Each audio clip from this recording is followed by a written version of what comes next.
चलो यार, जॉन्डिस शुरू करते हैं आज। तो सबसे पहले इसका ओवरव्यू देखेंगे, पर उससे पहले मैं कुछ बातें क्लियर कर देता हूँ। जॉन्डिस अपने आप में बहुत कॉम्प्लिकेटेड टॉपिक है।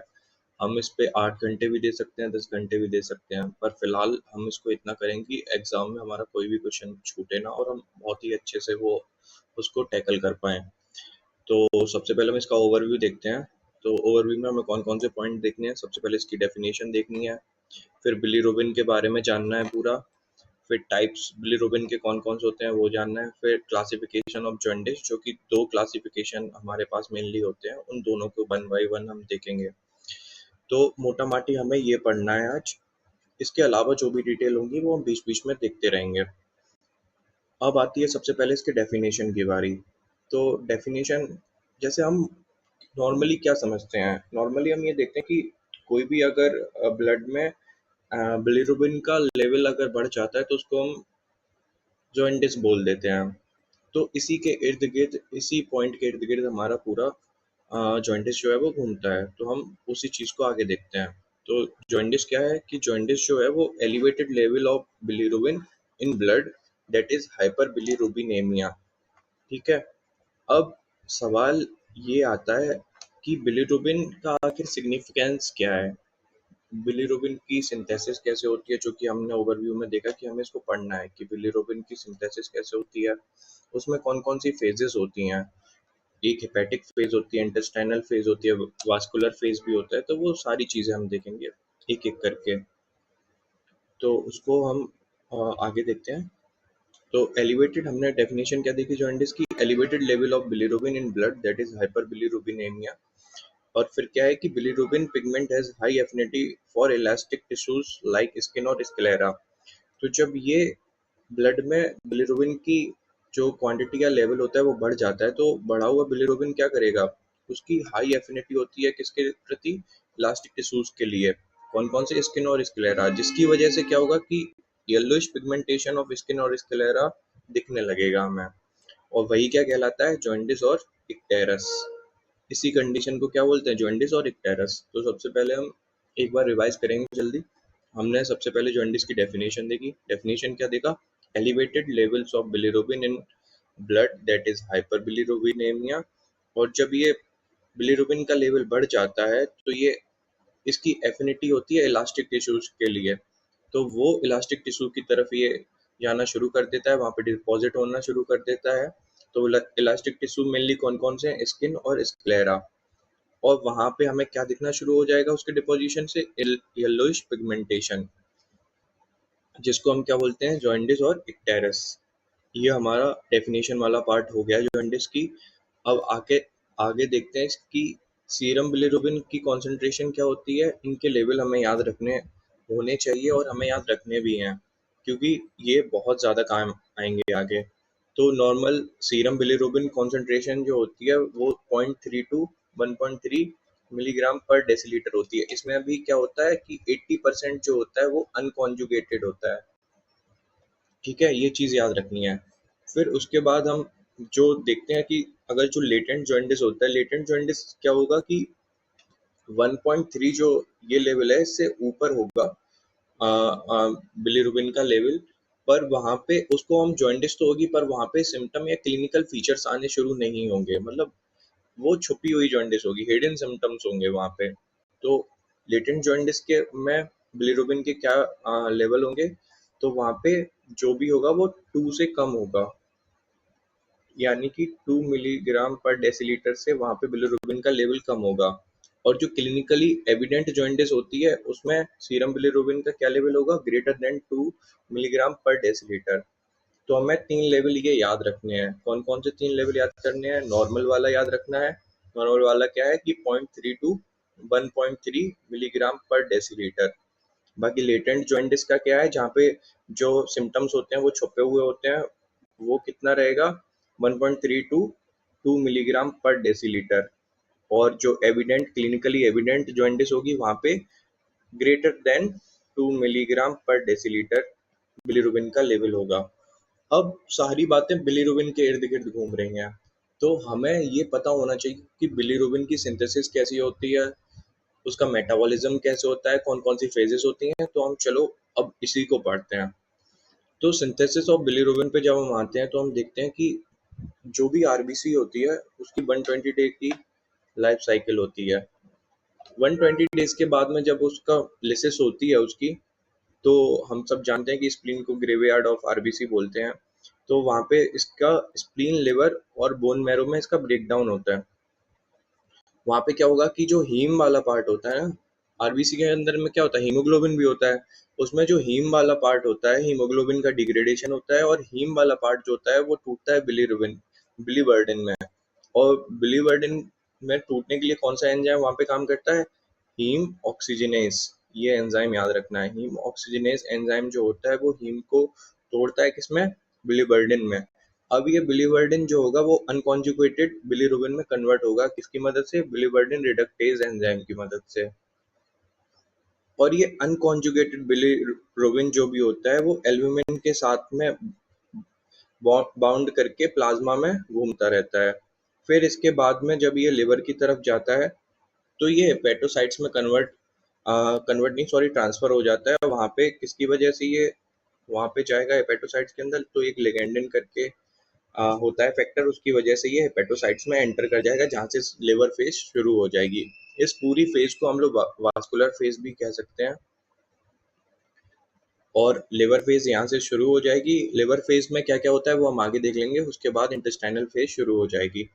तो एक जनरल आइडिया हमें पता चल गया कि सिंथेसिस बिलीरुबिन की कैसे होती है। चलो हम इसको एक बार फिर से रिवाइज कर लेते हैं। आरबीसी जब भी ब्रेकडाउन आरबीसी का होता है तो वहां से हीम वाला पार्ट जो होता है वो टूटना शुरू होता है, और वो सबसे पहले किस में कन्वर्ट होगा? बिलीबर्डिन में कन्वर्ट होगा। किस एंजाइम की मदद से कन्वर्ट होगा? वो हीम ऑक्सीजनेस एंजाइम की मदद से होगा। फिर जो बिलीवर्डिन होता है वो अनकॉन्जुगेटेड बिलीरुबिन में कन्वर्ट होगा। वहां पे कौन सा एंजाइम काम करेगा? वहां पे बिलीवर्डिन रिडक्टेज काम करेगा। फिर ये अनकॉन्जुगेटेड बिलीरुबिन जो होता है वो एल्ब्यूमिन के साथ प्लाज्मा में बाइंड करके वहीं पे रहता है। फिर उसके बाद ये लिगेंडन फैक्टर की मदद से हेपेटोसाइट्स के अंदर में एंटर कर जाता है। वहां से इसकी लिवर वाली फेज शुरू हो जाती है। तो हमने सिंथेसिस ऑफ बिलीरुबिन पढ़ लिया है। अब हम आगे देखते हैं कि इसका आगे कौन कौन सी प्रोसेसेस में होंगी। तो देखते हैं कि फॉर्मेशन ऑफ बिलीरुबिन हम पढ़ चुके हैं। अब देखते हैं, हमने यहाँ तक का पूरा पढ़ लिया, इस जगह तक का। कहाँ तक का देखा हमने कि अनकॉन्जुगेटेड जो बिलीरुबिन है वो बन चुका है ब्लड में। फिर उसके बाद यहाँ पे ये लेगेंडिन नाम का जो ये फैक्टर है, ये आके इसको कहाँ ट्रांसफर करेगा? हेपेटोसाइट के अंदर में। अब हेपेटोसाइट के अंदर में क्या होगा? जो ये अनकॉन्जुगेटेड बिलीरुबिन है वो यूजीटी एंजाइम की मदद से कॉन्जुगेटेड बिलीरुबिन में कन्वर्ट हो जाएगा। कौन सा एंजाइम यहाँ पे हेल्प कर रहा है? UGT enzyme. तो इसको दिमाग में रखना, इसको याद कर लेना कि हेपेटोसाइट्स के अंदर में जो यूजीटी एंजाइम होता है वो अनकॉन्जुगेटेड बिलीरुबिन को कॉन्जुगेटेड बिलीरुबिन में कन्वर्ट करता है। अब जब इसका कन्वर्जन हो जाता है तो उसके बाद में बाइल की फॉर्म में इसको बाहर निकालते हैं, कॉन्जुगेटेड बिलीरुबिन को। और वो बाहर निकालने में कौन सा एंजाइम हेल्प करेगा? MDRP2 enzyme. ये वाला एंजाइम क्या करेगा? ये कॉन्जुगेटेड बिलीरुबिन को बाइल की फॉर्म में बाइल डक्ट में पहुंचाने का काम करेगा। बाइल डक्ट में हम जानते हैं कि कॉमन बाइल डक्ट के थ्रू ये ड्यूडेनम में जाके ओपन होगा, वहां से ये कहाँ चला जाएगा? इंटेस्टाइन में। तो जब ये इंटेस्टाइनल ट्रैक्ट में जाता है, वहां पे इंटेस्टाइनल एंजाइम्स इस कॉन्जुगेटेड बिलीरुबिन के ऊपर एक्ट करते हैं, और वो किस में इसको कन्वर्ट कर देंगे? यूरोबिलिनोजन में। यहाँ पे क्या हुआ, एक बार फिर से हम लोग देख लेते हैं कि सबसे पहले हमने देखा कि सिंथेसिस कैसे होती है। इस वाले पेज पे हमने इसको देख लिया कि बिलीरुबिन बनता कैसे है। तो हमारे पास जो अनकॉन्जुगेटेड बिलीरुबिन था वो गया हेपेटोसाइट्स में, किसकी मदद से? लिगेंडिन की मदद से। हेपेटोसाइट्स के अंदर में यूजीटी एक एंजाइम था जिसने अनकॉन्जुगेटेड बिलीरुबिन को कॉन्जुगेटेड बिलीरुबिन में कन्वर्ट कर दिया। वहां से ये बाइल डक्ट में जाएगा। बाइल डक्ट में पहुंचाने के लिए कौन सा एंजाइम हेल्प करेगा? MDRP2। फिर उसके बाद ये जब इंटेस्टाइन में जाएगा, वहां पे इंटेस्टाइनल जो एंजाइम्स होंगे ये कॉन्जुगेटेड बिलीरुबिन पे एक्ट करेंगे, और वो इसको क्या बना देंगे? यूरोबिलिनोजन। यूरोबिलिनोजन। अब यही यूरोबिलिनोजन जो होगा 80% जो होगा वो फीसेस के साथ में बाहर निकल जाता है, और जो 20% होता है वो रीएब्जॉर्ब हो जाता है ब्लड में। इस 20% का भी क्या होता है, आगे डिवीजन होता है, जिसमें से 10% जो होता है वो यूरिन में जाता है। जब हम देखते हैं ना कि यूरिन का जो कलर होता है वो स्ट्रॉ कलर्ड होता है या फिर हल्का सा पेल येलोइश कलर रहता है, तो वो किसकी वजह से होता है, इसी 10% जो यूरोबिलिनोजन होता है उसकी वजह से होता है। बाकी का 10% जो होता है वो एब्जॉर्ब होके कहाँ चला जाएगा, इंटेरोहेपेटिक सर्कुलेशन में चला जाएगा। इंटेरो का मतलब क्या होगा, यहाँ पे इंटेस्टाइन होगा, तो इंटेस्टाइन इंटेरोहेपेटिक सर्कुलेशन में ये दोबारा से सर्कुलेट होना शुरू हो जाएगा। अब हमने देखा कि बॉडी हमारी क्या कर रही है कि जो भी आरबीसीज का जो ब्रेकडाउन हो रहा था उसमें हीम पार्ट से वो अनकॉन्जुगेटेड बिलिरुबिन बना रही थी, फिर अनकॉन्जुगेटेड को कॉन्जुगेट कर रहे थे हेपेटोसाइट्स के अंदर में। अब बॉडी ऐसा करती ही क्यों है, इसकी नीड ही क्या है उसको कन्वर्ट करने की, क्यों नहीं उसको अनकॉन्जुगेटेड बिलिरुबिन ही बना रहने दें, इतनी मेहनत करने की ज़रूरत ही क्या है। तो हम एक डिफरेंस जो है वो समझ लेते हैं कि अनकॉन्जुगेटेड बिलिरुबिन और कॉन्जुगेटेड बिलिरुबिन के अंदर में क्या डिफरेंस है। तो वो हम इधर पे देख लेंगे। अगर हमें उसको एक्सक्रीट करना है ना उस पिगमेंट को, बिलिरुबिन को, तो हमें उसे वाटर सॉल्युबल बनाना पड़ेगा, तभी वो यूरिन या फिर फीसेस में बाहर निकल पाएगा।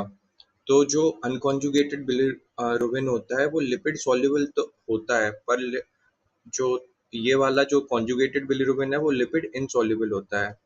और अगर वाटर की सॉल्युबिलिटी देखें तो अनकॉन्जुगेटेड जो बिलिरुबिन होता है वो वाटर इनसॉल्युबल होता है, ये चीज मेन है यहाँ पे।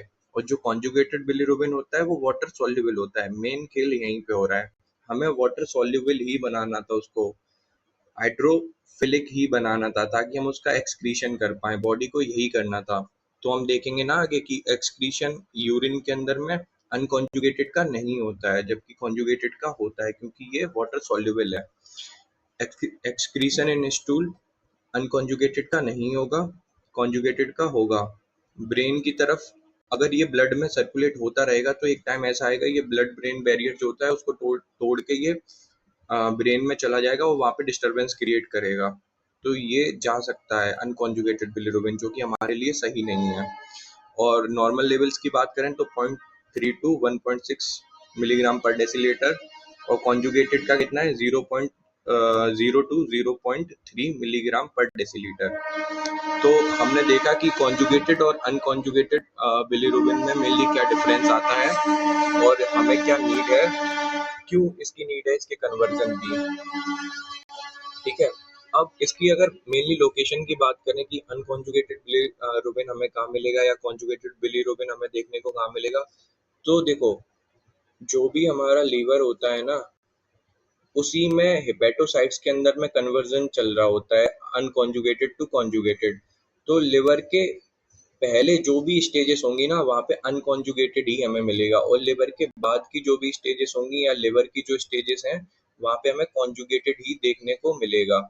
तो वो चीज़ है, यहाँ पे जो भी सर्कुलेशन वाली इसकी फेज थी ना वहाँ पे हमें क्या देखने को मिलेगा, अनकॉन्जुगेटेड बिलिरुबिन देखने को मिलेगा। तो कहाँ कहाँ देखने को मिलेगा, ब्लड में मिलेगा, और जब ये इसमें ट्रांसफर होता है ना उस बीच में भी ये अनकॉन्जुगेटेड ही होता है। यहाँ पे जो प्रोसेस होती है यूजीटी एंजाइम के एक्शन के बाद में ये कन्वर्ट होता है किसमें, कॉन्जुगेटेड बिलिरुबिन में। तो हम देखेंगे कि लिवर में, और फिर ये आगे जाके जब ये इंटेस्टाइन में जाता है तो वहां पे कौन सा पार्ट होगा, ये कॉन्जुगेटेड बिलिरुबिन होगा। फिर ये जब सर्कुलेशन में चला जाता है ना, वो जो हमने यहाँ पे देखा था कि जो 10% जो बचा हुआ था ये ब्लड में वापस से इंटेरोहेपेटिक सर्कुलेशन में चला जाता है, तो वहां पे भी हमें कौन सा देखने को मिलेगा, कॉन्जुगेटेड बिलिरुबिन देखने को मिलेगा। तो यहाँ तक हमने देख लिया कि टाइप्स हमने क्लियर कर लिए बिलिरुबिन का, कॉन्जुगेटेड और अनकॉन्जुगेटेड। हमने फॉर्मेशन देख लिया कि सिंथेसिस कैसे होती है बिलिरुबिन की, कि आरबीसीज की जब लाइफ स्पेन पूरी हो जाती है, नॉर्मली ऐसा होता है कि आरबीसीज की जब लाइफ स्पेन पूरी हो जाती है उसके बाद जब हीम का ब्रेक डाउन होता है तो वो वहाँ पे बिलिवर्टिन में पहले बनता है, कन्वर्ट होता है हीम ऑक्सीजनेस एंजाइम की हेल्प से, उसके बाद में अनकॉन्जुगेटेड बिलिरुबिन बनता है बिलिवर्टिन रिडक्टेस की हेल्प से, जो कि एल्ब्यूमिन के साथ में प्लाज्मा में पड़ा रहता है। फिर ये अनकॉन्जुगेटेड जो भी बिलिरुबिन होता है वो जाता है हेपेटोसाइट्स के अंदर में, किसकी हेल्प से, लिगेंडिन फैक्टर की हेल्प से। वहाँ पे इसका कन्वर्जन होता है कॉन्जुगेटेड बिलीरुबिन में। मोटा माटी हमने इतना पढ़ लिया है। अब हम आगे देखते हैं कि आगे का क्या टॉपिक है। देखो, हमने पढ़ लिया है यहाँ पे, जो हम ओवरव्यू में हमने देखे थे ना पॉइंट्स, हमने सिंथेसिस पढ़ लिया है, हेपेटिक फेज पढ़ लिया है और इंटेस्टाइनल फेज पढ़ लिया है। टाइप्स ऑफ बिलीरुबिन हम पढ़ लिए हैं, अनकॉन्जुगेटेड होता है, एक कॉन्जुगेटेड होता है। इन दोनों के बीच के हम डिफरेंस भी देख चुके हैं कि क्या क्या डिफरेंसेस होते हैं। और अब हमें देखना है क्लासिफिकेशन ऑफ जॉइंटिस। अब यहाँ से हमारा मेन टॉपिक शुरू होता है कि क्लासिफिकेशन क्या है जॉइंटिस का। हमने डेफिनेशन में ही देखा था कि elevated level of bilirubin inside blood is known as jaundice या हाइपरबिलीरुबिनेमिया। तो हमने उसके बाद में फिर बिलीरुबिन के बारे में पढ़ा, टाइप्स देखे। अब हम क्लासिफिकेशन आते हैं जॉइंटिस के। तो हमने देखा कि दो टाइप के क्लासिफिकेशन देखने को मिलते हैं। कौन कौन से अभी देखते हैं। तो सबसे पहला जो क्लासिफिकेशन होता है वो होता है pre hepatic jaundice, hepatic jaundice और पोस्ट हेपेटिक जॉइंटिस। ये मेनली देखोगे ना प्रोसेसिंग के बेस पे है। जैसे कि ये जो भी लीवर था, उससे पहले जो सर्कुलेशन में हमारे क्या था, अनकॉन्जुगेटेड यहाँ पे वो था बिलीरुबिन। अब ये यहाँ से लिवर में एंटर किया और फिर लिवर के अंदर यूजीटी एंजाइम्स की हेल्प से जो भी रिएक्शन हुई, उसके बाद ये कॉन्जुगेटेड हो गया। तो ये कॉन्जुगेटेड बाहर निकला बाइल डक्ट के थ्रू और ये इंटेस्टाइन में पहुंच गया। और ये इंटेस्टाइन में पहुंच गया तो यहाँ पे हमें देखना है कि प्री हेपेटिक फेज क्या है, हेपेटिक जॉइंटिस कौन सी है और पोस्ट हेपेटिक जॉइंटिस कौन सी है। तो मेनली हमें लिवर के जो भी ये लिवर वाला जो मेन पार्ट है ना, मिडिल पार्ट, इसके बेसिस पे हमें देखना है कि प्री हेपेटिक जॉइंटिस कौन सी है, हेपेटिक जॉइंटिस कौन सी है और पोस्ट हेपेटिक जॉइंटिस कौन सी है। फिर इनके नाम भी अलग नाम भी होते हैं। इनके हीमोलिटिक जॉइंटिस भी बोलते हैं प्री हेपेटिक जॉइंटिस को, हेपेटिक जॉइंटिस को हेपेटोसेलुलर जॉइंटिस भी कहते हैं, पोस्ट हेपेटिक जॉइंटिस को एक्स्ट्रा हेपेटिक ऑब्स्ट्रक्टिव जॉइंटिस भी कहते हैं। इनको ये ऐसा क्यों नाम दिया गया है ये हम डिटेल में आगे देख लेंगे। फिर जो दूसरा क्लासिफिकेशन होता है वो होता है अनकॉन्जुगेटेड हाइपरबिलीरुबिनेमिया। मतलब किस टाइप ऑफ बिलीरुबिन के बेसिस पे यहाँ पे इसको डिवाइड किया गया है कि किस टाइप के बिलीरुबिन की जो मात्रा या लेवल है वो ब्लड में बढ़ा हुआ है, उसके बेसिस पे ये वाला डिवीजन किया गया है कि वो कॉन्जुगेटेड है या अनकॉन्जुगेटेड है। तो हम इसको भी बाद में देख लेंगे। अब देखते हैं सबसे पहले pre hepatic jaundice. Pre hepatic jaundice का दूसरा नाम क्या था, जल्दी बताओ जल्दी बताओ। प्री हेपेटिक जॉइंटिस का दूसरा नाम था हीमोलिटिक जॉइंटिस। ठीक है। तो प्री हेपेटिक जॉइंटिस का मैकेनिज्म क्या है कि देखो, मेनली क्या होता है ना कि जो भी आरबीसीज नॉर्मल रेट पे उनका डिस्ट्रक्शन हो रहा होता है। जब वो अपनी 120 डेज की जो भी साइकिल होती है उसको पूरा कर लेती हैं, उसके बाद उनका डिस्ट्रक्शन होता है जिससे हीम का फिर ब्रेक डाउन होता है और वो आगे चल के लिवर में जाके वो कन्वर्ट हो जाता है। पर अगर कोई भी रीजन की वजह से वहां पे जो हीमोलिसिस है वो रैपिडली होने लगती है या फिर जो डिस्ट्रक्शन ऑफ आरबीसी है वो बहुत बड़ी मात्रा पे शुरू हो जाता है, तो वहां पे क्या होता है कि बिलीरुबिन का जो भी प्रोडक्शन होगा वो हाई हो जाएगा उस टाइम पे, क्योंकि आरबीसीज का जो ब्रेक डाउन हो रहा है ना वो बहुत बड़े स्केल पे हो रहा है, तो बिलीरुबिन भी जाहिर सी बात है वहां से ज्यादा बनेगा। तो इस कंडीशन में क्या होता है कि प्रीमेच्योर डिस्ट्रक्शन ऑफ आरबीसी होगा, जिससे क्या होगा कि जो प्रोडक्शन ऑफ बिलीरुबिन है वो बढ़ जाएगा। उससे क्या होगा, जो इस कंडीशन में लिवर तो नॉर्मल है पर बढ़े हुए बिलीरुबिन को वो पूरा प्रोसेस नहीं कर पा रहा है, उसको पूरा अनकॉन्जुगेटेड से कॉन्जुगेटेड नहीं कर पाएगा वो। क्यों? क्योंकि सपोज करो ना कि जैसे लिवर की कैपेसिटी है कि वो 1 घंटे में या 24 घंटे में वो 10 ऐसे मॉलिक्यूल हैं जिनको वो कन्वर्ट कर सकता है।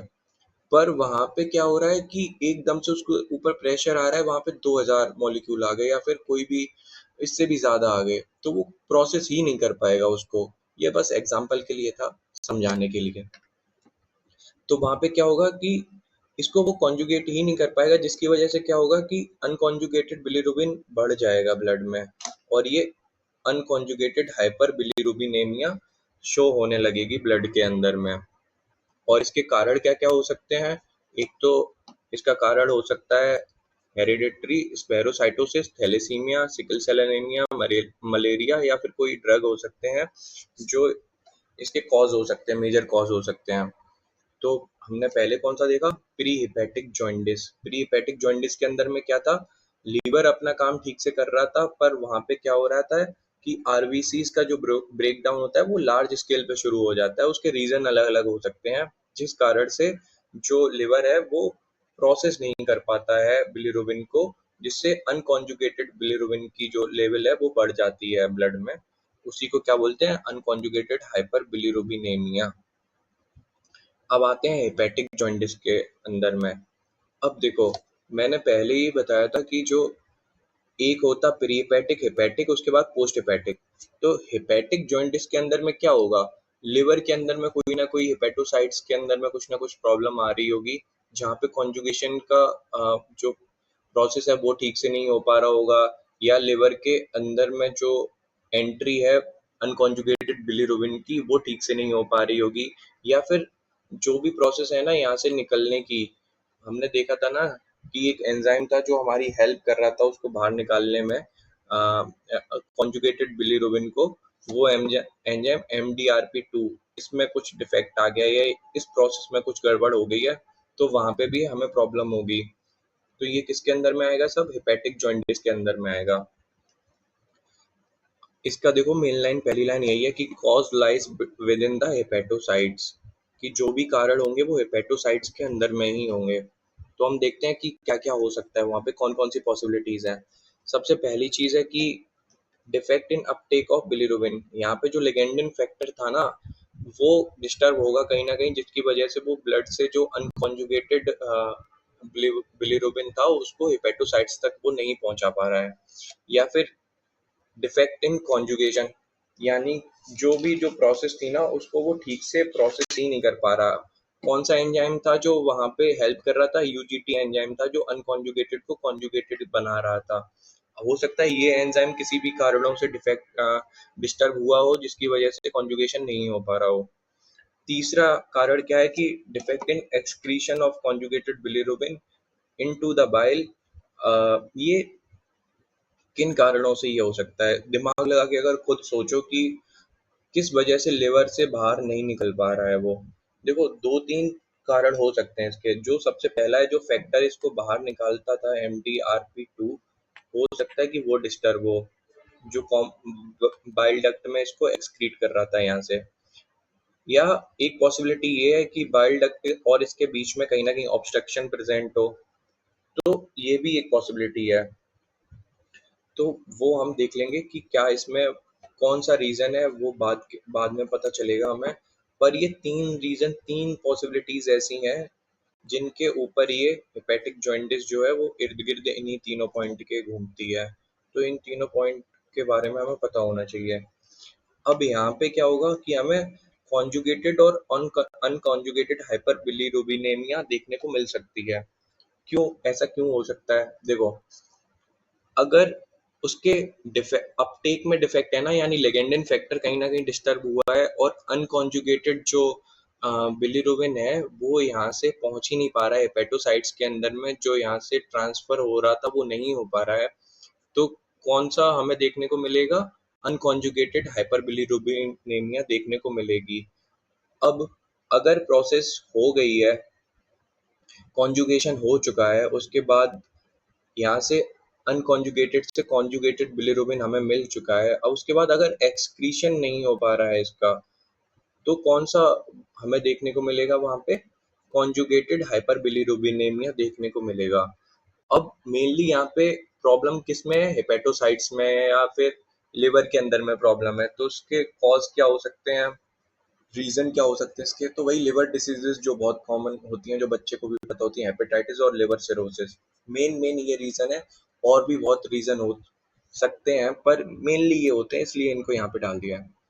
अब आते हैं जो लास्ट है हमारा, पोस्ट हेपेटिक या एक्स्ट्रा हेपेटिक जॉइंटिस। अब क्या लिखा हुआ है कि obstruction of excretion into intestine. सबसे पहले हमने देखा था कि सर्कुलेटरी फेज थी, यहाँ से जा रहा था लिवर में, लिवर के बाद जा रहा था बाइल डक्ट में, बाइल डक्ट जो थी वो खुल रही थी ड्यूडेनम में, और ड्यूडेनम से जो था वो इंटेस्टाइन में पूरा पहुंच जा रहा था। ऐसा प्रोसेस हमने देखा था मेनली।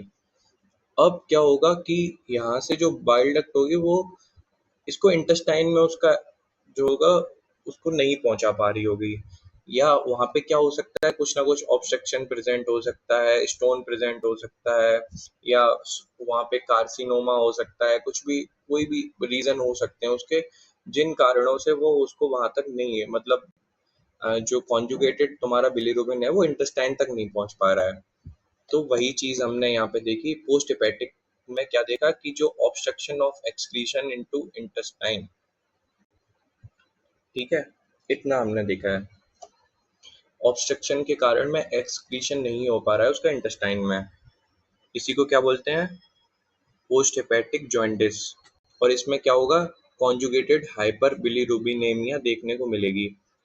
तो हमने देखा ना, जब हमने अपना डिवीजन देखा था, इसके अंदर में जो हमने तीन ये देखे थे, फिर सेकंड डिवीजन था जहाँ पे टाइप ऑफ बिलीरुबिन के आधार पे दो टाइप का इसको डिवाइड किया गया था, कॉन्जुगेटेड और अनकॉन्जुगेटेड। बाकी हमने लेवर के बेसिस पे देखा था, प्रोसेसिंग के बेसिस पे देखा था, प्री हेपेटिक, हेपेटिक और पोस्ट हेपेटिक। अब प्री हेपेटिक जॉइंटिस के अंदर में मेनली कौन सी देखने को मिलेगी, यहाँ पे अनकॉन्जुगेटेड हाइपर बिलीरुबिनेमिया। हेपेटिक जॉइंटिस के अंदर में क्या देखने को मिल सकता है, दोनों कंडीशन देखने को मिल सकती हैं, अनकॉन्जुगेटेड हाइपरबिलीरुबिनेमिया और कॉन्जुगेटेड हाइपरबिलीरुबिनेमिया, दोनों कंडीशंस हो सकती हैं। और पोस्ट हेपेटिक के अंदर में कौन सी कंडीशन देखने को मिलेगी, सिर्फ कॉन्जुगेटेड हाइपरबिलीरुबिनेमिया। हम इसको समझ चुके हैं, देख चुके हैं। बाकी अब हम इसके आगे चलते हैं कि अनकॉन्जुगेटेड हाइपरबिलीरुबिनेमिया के क्या क्या रीजन हो सकते हैं। कौन सी, याद रखना, अनकॉन्जुगेटेड हाइपरबिलीरुबिनेमिया। दो टाइप के हमने ये देखे थे। हम इन तीनों टाइप पे बहुत डिटेल में इनको देख चुके हैं। हमने इनको इससे रिलेट भी कर लिया है कि क्या क्या कंडीशन हो सकती हैं। बाकी अब हम थोड़ा सा इन दोनों पे फोकस करते हैं, अनकॉन्जुगेटेड हाइपरबिलीरुबिनेमिया पे और कॉन्जुगेटेड हाइपरबिलीरुबिनेमिया पे। तो इसमें क्या क्या हो सकता है, पहला इसका कॉज हो सकता है कि इंक्रीज्ड बिलीरुबिन प्रोडक्शन। अब अगर प्रोडक्शन ही बढ़ जाएगा वहां पे तो लेबर प्रोसेस ही नहीं कर पाएगा, जो हम पहले देख चुके हैं। तो क्या हो जाएगा, वहां पे अनकॉन्जुगेटेड हाइपरबिलीरुबिनेमिया देखने को मिलेगी। दूसरा रीजन क्या हो सकता है, डिक्रीज्ड हेपेटिक अपटेक। वही यहाँ पे अगर हो सकता है कि लिगेंडिन फैक्टर जो था ना, वो कहीं ना कहीं डिस्टर्ब हो सकता है। तीसरी चीज क्या थी, डिक्रीज्ड बिलीरुबिन कॉन्जुगेशन। यहाँ पे क्या हो सकता है कि यूजीटी जो एंजाइम था ना, वो कन्वर्जन ही नहीं कर पा रहा है अनकॉन्जुगेटेड का कॉन्जुगेटेड में हेपेटोसाइट्स के अंदर में। तभी भी हमें क्या देखने को मिलेगी, अनकॉन्जुगेटेड हाइपरबिलीरुबिनेमिया। क्योंकि इन तीनों कारण से ही क्या हो रहा है, जो अनकॉन्जुगेटेड बिलीरुबिन है उसकी लेवल बढ़ जाएगी ब्लड में। तो वही चीज है, इसके अलग अलग रीजन भी बताए गए हैं, जैसे इंट्रा एक्स्ट्रा वास्कुलर हीमोलिसिस हो गया, और इन इफेक्टिव इरेथ्रोपोइसिस हो रही है, यानी प्रीमेच्योर आरबीसीज बन रही हैं, वो कहीं ना कहीं सही से फॉर्म नहीं हुई, तो वो ब्रेक डाउन उनका जल्दी हो जाएगा, जिससे बिलिरुबिन की मात्रा बढ़ जाएगी या लेवल उसके ज्यादा बढ़े हुए देखने को मिलेंगे। डिक्रीज्ड हेपेटिक अपटेक में क्या होगा, बहुत से ड्रग होंगे जो इसके पीछे काम करेंगे, प्रोलॉन्ग स्टार्वेशन हो जाएगा, सेप्सिस हो जाएगी। ये इसके रीजन हैं किसके, डिक्रीज्ड हेपेटिक अपटेक के। अब आता है डिक्रीज्ड बिलिरुबिन कॉन्जुगेशन के अंदर में क्या होगा, हेरिडिटरी डिसऑर्डर यहाँ पे हो सकते हैं, एक्वायर्ड डिफेक्ट्स हो सकते हैं, या न्यूनेटल जॉइंटिस। इसके इसके लिए ना हम एक अलग से वीडियो करेंगे न्यूनेटल जॉइंटिस के लिए। तो अभी सिर्फ यहाँ पे पढ़ लो, उसके बाद डिटेल में हम उसको एक अलग वीडियो में देख लेंगे। अच्छा टॉपिक है वो भी। अब आता है कॉन्जुगेटेड हाइपरबिलीरुबिनेमिया, या फिर कोलिस्टेसिस इसको बोलते हैं। कॉन्जुगेटेड है ना, मतलब क्या हुआ है, यहाँ पे प्रोसेस तो हो चुकी है, लिवर ने तो अपना काम कर दिया है, पर लिवर के बाद जो आगे की प्रोसेस है ना कहीं उसमें डिस्टरबेंस है। या तो ऑब्स्ट्रक्शन हो सकता है वहां पे, या फिर जो MDRP जो 2 वाला फैक्टर जो था उसमें डिस्टरबेंस हो सकता है। तो इसकी वजह से जो है कि कॉन्जुगेटेड हाइपर बिलीरुबिनेमिया देखने को मिल सकती है। इसमें क्या क्या रीजन हो सकते हैं, इंट्राहेपेटिक कोलिस्टेसिस हो सकती है, या एक्स्ट्रा हेपेटिक कोलिस्टेसिस देखने को मिल सकती है, जिससे ऑब्स्ट्रक्शन वगैरह हो जाएंगे, वो सब देखने को मिल जाएंगे। तो मोटा माटी हमने जॉइंटिस को बहुत कम टाइम में जितना पॉसिबल हो सकता था उतने अच्छे ढंग से देख लिया। एग्जाम में मुझे नहीं लगता कि जितना पार्ट हमने पढ़ा है अगर उससे क्वेश्चन बनता है तो कुछ भी लिखने के लिए हमारे पास नहीं हो सकता, ऐसा नहीं होगा।